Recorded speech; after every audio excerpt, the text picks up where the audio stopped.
బార్డర్లో చాలా ఉద్రిక్తమైన పరిస్థితులు ఉన్నాయి. పాకిస్తాన్కి మనకి మధ్యన యుద్ధమే జరుగుతున్నటువంటి తరుణంలో మరి ఈ కక్ష సాధింపులకు మాత్రం అంతం లేని విధంగా ఏముంటుంది నాకు అర్థం కాలే. ఈ తెలుగుదేశం పార్టీ ఆఫీసు మీద జరిగినటువంటి దాడి కేసుని వైఎస్ఆర్ కాంగ్రెస్ పార్టీ అధికారంలో ఉన్నప్పుడే కేసు రిజిస్టర్ చేయడం జరిగింది.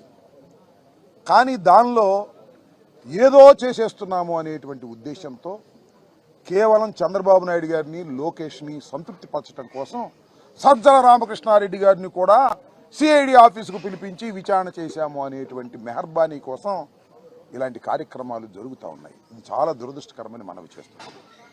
తెలుగుదేశం పార్టీ అధికారంలోకి వచ్చిన దగ్గర నుంచి అభివృద్ధి లేదు, సంక్షేమం లేదు.